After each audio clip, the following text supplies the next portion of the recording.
screenshots. Juan and I are in Boston for the Boston Open. We have something of an abridged show today.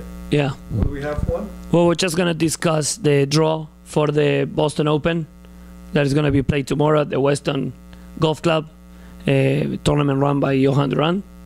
The draw is stacked. Second tournament of the year that Durant Parsons and Broderick Palmer are both in. Yes. And well, it's not the second tournament, but many tournaments this year were played in terrible conditions. But this one is second to none, I think. It's going to snow. Forecast for tomorrow is what, 5 inches of snow? 5 to 8 inches of snow, and starts with snow, then rain, then snow again. Any quick thoughts on how the bad weather conditions, who they help, who they hurt? Well, usually it's a huge equalizer and benefits the lower team. level, or the weaker team. But you'll see by what we discussed during the draw that the weaker teams get away with it up to a certain point. The better teams in winning the tournaments. Okay, we'll be right back with the preview of the 2015 Boston Open.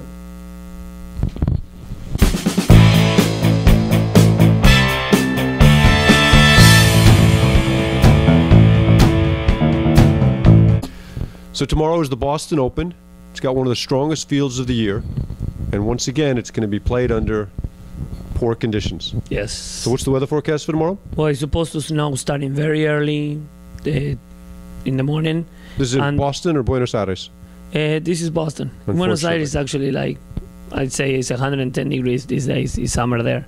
But it's supposed to snow early in the morning until around noon. And then it's supposed to start raining.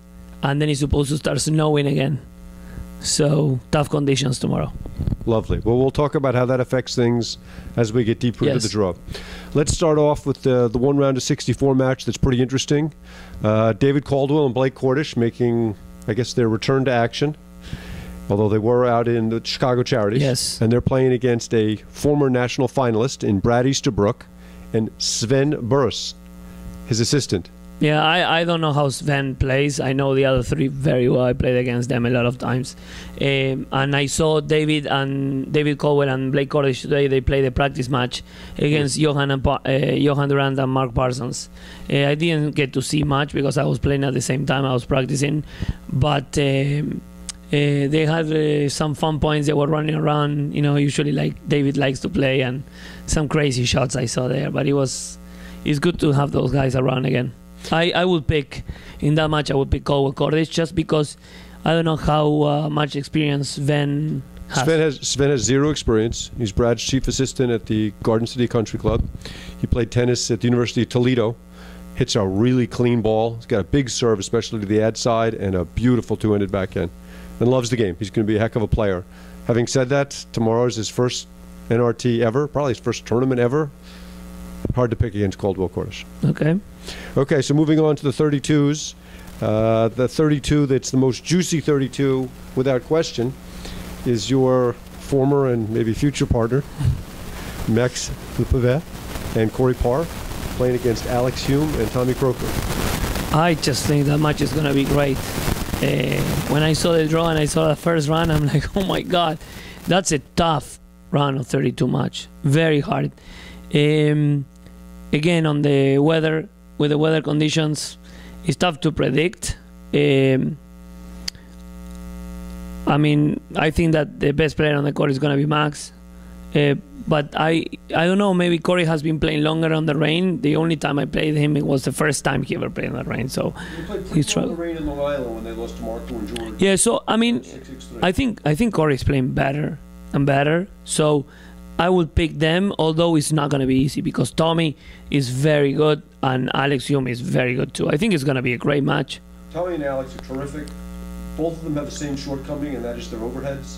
They haven't played enough high-level paddle yet to figure out which overheads to hit. They both hit a way too flat an overhead. And Max's ability to cut the ball in the bad weather.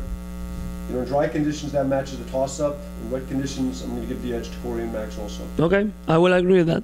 Okay, so proceeding to the round of 16. Top half of the draw, we have a really juicy match, including 3 national champions and 1 player from Romania. Yes. So Durant Parsons versus Vanchili Uline. Yes. Rematch from Chicago in a match that Mark and Johan kind of put a beating on him. Yes. How do you see that unfolding? Well, when they played against them in Chicago, it wasn't raining. No. I think we always say the rain or the snow or those conditions are huge equalizers, and I think in this case it could make the match closer. I wouldn't be surprised if the match goes to 3 sets. Again, it's hard not to pick Johan and Mark, but I think it's going to be an interesting match, especially because Uline can spin the ball and Alex too. The one that doesn't spin the ball, or actually doesn't slice the ball, he does spin it with topspin in that court, is Mark Parsons.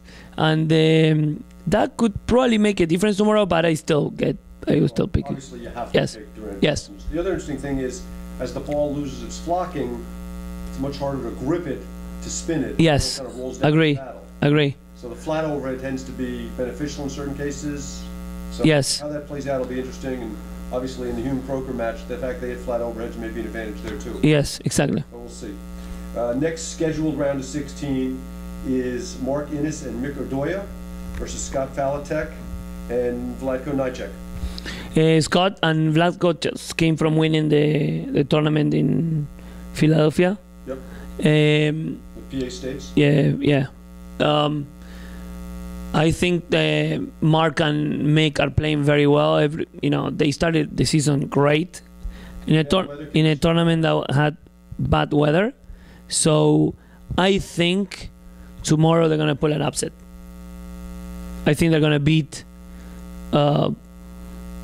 Falatek and Nasdaq. I'm going to agree with you. What you tell me is always a smart thing to do. It's always smart. I can always agree with you. I'm almost always right, anyways. So I think that Mick and Mark are playing some really good paddle. I'm worried that Scott and Vlatko aren't getting enough top-level paddle. So we'll see. That should be a great matchup. Righty, lefty, lefty, righty matchup. Next quarterfinal, next round of 16 match is you and your partner, Leonard Jonassen, Yeah. versus Anton Maverin and Patricio Misatrano. So I know that Leonard has been playing paddle almost daily down in Florida at the Johns Island. He's been paddling, maybe on a boat. I didn't say playing platform tennis, I said playing paddle. Yes. Anton and Patricio obviously playing really well, coming off a final in Longmeadow at match point against Johan and Jeff Morneau. Big confidence boost. I know they're really feeling good about their game. Yeah, and What do you think? today we played a practice match. We didn't play that well, Leonard and I. And then I played the Pro-Am, and I was by far the worst player on the Pro-Am. Rob Coster got to play with me, and I promised him I was going to say this in camera, that I mean, he lost. He didn't win the Pro-Am because of me. So, Rob, you played great today, but I sucked. I mean, it wouldn't surprise me if we go down in this battle tomorrow. I would like to win. And hopefully we win, because I would hate to see Leonard come all the way from Florida and then losing in the second round of a tournament. But things happen, and that is one of the things that could happen tomorrow. Well, I always pick you. Yeah. Except for today. But I just think that the speed of the game has gotten to the point where it's very difficult to jump in and out. And I imagine Leonard hasn't picked up a paddle before today since Long Island, which was a wet, messy day. Tomorrow's got the possibility of being a wet, messy day. Anton and Patricio are a professional team. They're smart, they're disciplined, they play a lot of good paddle. I'm going to have to pick them tomorrow. That's good. I don't know if it's good, but that's what I'm picking. No, I'm good with your pick. I cannot pick them because otherwise, I'm almost always right. I don't want to be right on this one, so I don't want to pick them. But could be that result could happen tomorrow, like I said. Next 16 is John Lubau and Steve DeRose versus Guga Gonçalves and Graham McInerney. Go Dogs. Pretty simple. I think that, DeRose? yeah, I think that Lubau and DeRose are too experienced for those guys, even though Guga has been playing for a long time. But I think they will match up well against that team. I would say 2 sets. The only caveat I would put in there is that Guga is, in my opinion, the most up-and-down player on the tour. Guga has periods of sheer brilliance. Had a win over Lubau DeRose with Marco at Charles a couple years back, somewhat out of the blue. and I think they've got a shot. But you've got to like Lubao de Rose. Yes, I like Lubao de Rose in that match. Okay, next round of 16 is Max and Corey versus Marco Grangeiro and George Wilkinson. We agreed off camera that we weren't going to use if so and so wins or so and so. This is tough because it's gonna rain tomorrow, and Marco and George proved everybody that they're great rain players in Long Island. George did. Well, George played great, and Marco was there. You know, it takes two to win, so it's gonna be interesting. I like George and Marco in that match, even though Max has been playing amazing. But I think that George and Marco have a very good chance. The match they played on Long Island was either 11-9 or 12-10 in the first set tiebreaker. Yeah. And I think sometimes when you play a team right after you had a really tough win over them, it's a little bit of a mental disadvantage. I think everything had to go right for George and Marco to win that match. And I know Marco's struggling with his game a little bit. He did not play well out in Cincinnati. And as good a mutter as George Wilkinson is, he did grow up in London, I'm going to pick Corey and Max in that match. That's great. I like that. Next round of 16 is Sebastian Bredberg and Martin Bostrom versus Jeff Morneau and Todd Hiscox. Todd's first tournament of the year, I think. Yes. We played the practice match today. I think Jeff played great. You know, Jeff is the most underrated player out there. Jeff is a great, great player. Todd was a little hurt. I don't think he's fully recovered. What was his injury? I think something with his calves or something. He was stretching, but he was in pain towards the end. So we decided to stop, actually, because otherwise he wasn't going to be 100% for tomorrow. Just because of that, I mean, don't get me wrong, I think that Martin and Sebastian would probably beat that team 7 out of 10 times. But just because how Todd is feeling, I mean, tomorrow is not one of those 3 times that Todd and Jeff can beat Sebastian and Martin. I think Sebastian and Martin are going to win that match. I agree. I would pick them on a dry day, on a wet day, unquestionably. Next round of 16 is Ryan Baxter and Ricky Heath versus Scott Kaler and Rob Bacher. Yes. A little bit pickup team, bunch of Midwesterners, although Scott's not teaching in Jersey, obviously. What do you think of that match? I like in that. I think that match is going to be a good match. I mean, by ranking, Rob should be the best player, although we have to remember that he plays with Flip Goodspeed as his partner. The amazing, legendary Flip Goodspeed. Ricky and Ryan had a great tournament in Cincinnati. Made the finals. They not only they made the finals, they had 2 back-to-back wins against top 10 teams. That says a lot. But tomorrow, I like Kaler and Bacher. Me too. I like them in that.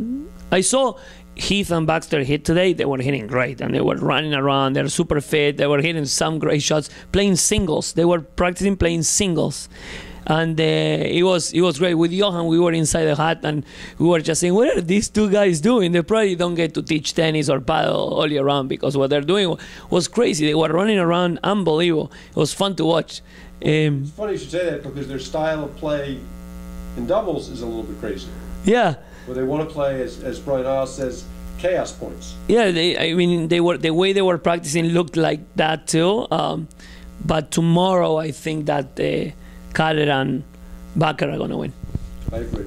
Last 16 is Drew Broderick and Jared Palmer versus Bukowski and Kosecki. Team that reached the semis or finals at Indy. Yeah, I think so. The year before, earlier in the year, I think maybe in Milwaukee or Hinsdale. I think Hinsdale they had a big tournament at. I don't remember. Hard to see them beating Drew and Jared. No, Drew and Jared are too steady of a team. I mean, it's hard not to pick them. Okay, so moving on to the quarters, top of the draw. Durant Parsons versus what we both think is going to be Mark Innes and Mick Ordoya. Yes, Durant Parsons. Agreed. Next we have, I've got Maverick Mistotrano versus Lubao de Rose. Obviously you and Leonard versus Lubao de Rose. You go first. So are we going to do the if? then. Well, we picked differently. I'm going to stick with the one I picked. Okay, so if you pick, so I'm gonna ask you the question then. Maverick Brisitrano against Lubao de Rose. I like Maverick Mistrano. I think they're ready for a big breakthrough. They're playing some really good paddle. I think the slippery conditions kind of work against Steve and John. And I think Patricio's playing with more confidence than I've ever seen from him. I will have to disagree with that call. I like Lubao de Rose, that one. Yeah, but that's not the match that you called, so you can't pick that match. But the match that you called, and I would disagree with your call after the first call. Okay, so I have to ask you a question. Yes. Who do you like in the Araya Jonassen Lubao de Rose match? You know, I never pick myself, but in this case, I will have to pick myself because for some reason, we match up very well against them. I mean, Leonard was coming from not playing at all also when we play Atlantic Classic, and we played probably the best match we played in the last 3 years together. I mean, the second set at one point won 16 points in a row, and I think we lost only 2 points in the second set. Well, you've got a great record against those guys. Yeah, yes. With a lot of people. Yes, I think we Even match. Alex beat them. That's impressive. That's impressive. So I think in that case I would pick myself and Leonard to win that match. But I agree. So we'll see. I think that hopefully by that time of the day we'll be playing better. Right. Next quarter is the winner of the Grangero Wilkinson Par Le Claver match versus what we both thought was Boston Redbird. Yes, that's so cool because all 6 guys, we all practice. Yeah. I mean, they could easily play that section of the draw in Fairfield County at Weyburn, and it would be like a regular weekday match. All that assumes that the DC guys don't make it through. We already picked them to lose, which isn't to say they won't be there. Yeah. Assume for the moment they're not. Yes. It's hard. Such a hard call. I mean, this puts that on the spot. The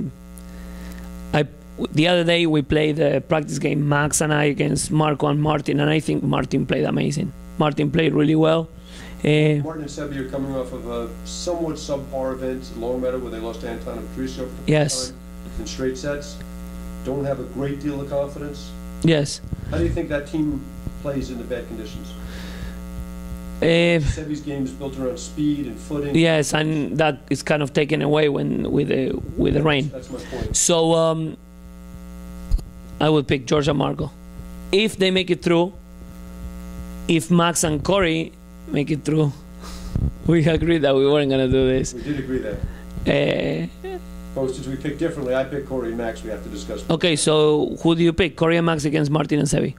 I think Corey is one of the best ball strikers around. And in the bad weather, the flatter you hit the ball, the better off you are. And we're missing Mike Cochran this week, who was the screenshots winner for the rain player. But Corey's awfully good in the bad conditions, and I think that the wet weather really hurts Sebi the most. Because that's such a big part of his game, playing the ad side. So I'm going to pick Corey and Max in that match. Great. If George and Marco win, the previous one, I would pick them too. So whoever wins the match between George and Marco, Max and Corey, I think it will be in the semifinals. Okay, so you're picking Corey and Max over Sebi and Martin if they get through? Yes. Okay. So final quarter is Broderick Palmer versus, we both think, is going to be Collar and Bakker. Jared and Not Drew. much to say about that match. No. Okay, so that takes us to the semis, and things are really getting a little complicated now. No, we both have Durant Parsons. We both have Durant And Parsons. now, either you guys or Maverick Mistrano. So I guess in either case, you want to talk about the different matches? No. You both like Durant Parsons. Yes. Okay, and then Broderick Palmer versus. Although I have to say something. You usually do. I never run out of words. If the semifinals are scheduled for tomorrow night, unless the weather conditions don't permit, right. Johan the said play. In his pre-tournament email that he was potentially going to push the semis to Sunday, which I think is a likelihood. Yes, although it's supposed to stop. It's supposed to stop snowing by 5. So if he stops, he's gonna have them on schedule tomorrow, Saturday night. Depending on the condition of the Depending on the conditions, yeah. So, based on that, a night match. If Leonard and I play Johan and Mark, I like us better against them at night than in the morning. Because of Johan's issues seeing the ball, although the eye black. Yeah, or I don't know what Johan has for breakfast, but every Sunday that he comes and play, he always plays 10 times better than on Saturday. So I much rather play him on Saturday night than on Sunday. I think there's some possibility that Johan's got some Jewish blood, Saturday being the day of rest, he feels guilty playing. I don't know, you would know that. I'm just throwing that out there as a possibility. You would know that better than me. Okay. So, bottom half of the draw, we've got either Corey and Max or Marco and George versus Broderick Palmer. Yeah. I tell you, that's interesting because I know we didn't pick Sebastian and Martin, but you remember that's the only team that beat them so far this year. But I think that the other teams can beat them too. It's not that easy of a pick. Like Jared, I think Jared and Drew are going to walk to the semis. I agree. But the semis is going to be a tough match. It's interesting, looking back on Jared and Drew's tournament wins, their big win was obviously over Marco and George, but I think as the rankings are currently constituted, that's only, I guess, Cochran Estes are probably still top 10. No, and they beat us. They beat you guys. Well, you got twice. 13. Well, now we're 13. A strong 13. Yeah.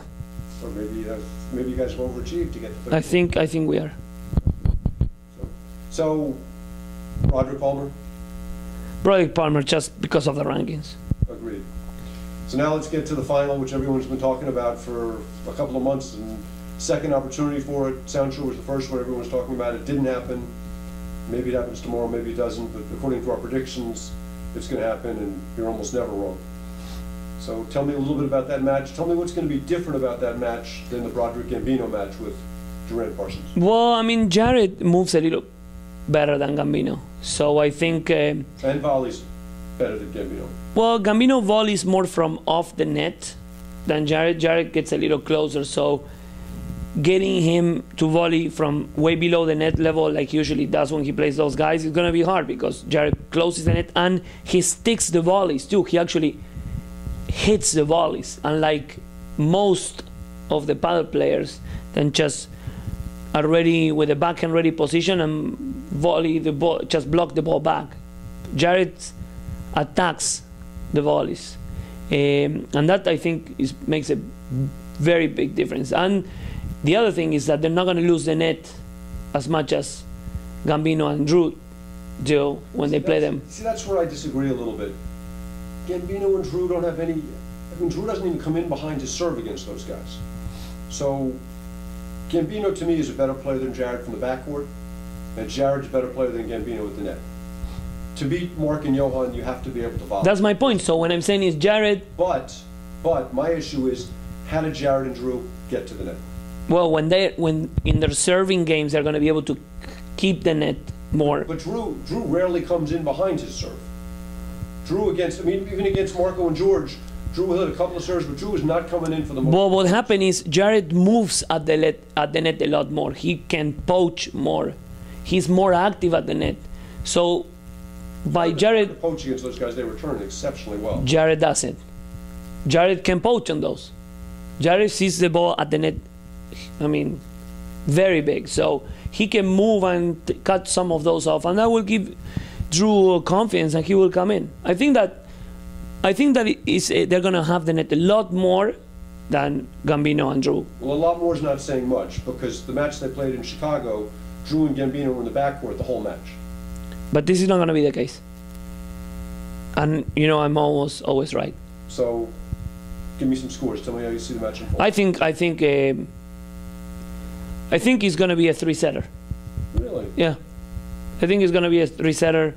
And I think that Durant and Parsons are going to win, but it's not going to be as easy as a lot of people think.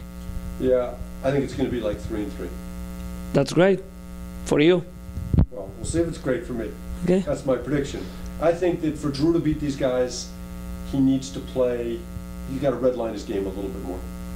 Drew is without question the most disciplined player we have on tour. Drew is a terrific talent, a great athlete. There are a few shots, if any, Drew can hit. But I think Drew's playing a little bit too conservatively, and I think to beat Durant Parsons, you really have to hit the ball. And I don't see that they can really hurt them from the backcourt. I think you'll be surprised because Jared can hit it. Jared can swing and started to play more that way. I'm not I saying think- Jared's not good from the backcourt, although I don't think he's as good as Chris. I just don't think they bring enough offense to really bother Durant Parsons. Could be. No? But I think the permanent I formation is not going to be as effective against Jared than how effective it is when Chris plays on that corner, because Jared will drive a lot more balls of the. But they didn't play much permanent eye against Jared because Johan. Yeah, was pretty much but they the hit that overheads. hard overhead to the. But Johan had so many different overheads. It's that deep cut. Yeah, overhead. but what how they beat them is by making Chris move from Yeah. forward, backward, sideways, and against Jared, they won't do that. They won't be able to do that. He's gonna get to a lot more of those shots. Well, Jared's obviously a remarkable athlete. I hope we get to see it. It should be a lot of fun. Yeah, I hope we don't get to see it because I want to be there. Well, assuming you're not there, I hope we get to see it. Okay, fine. Okay, so that finishes our wrap up of the Boston Open. Thank you.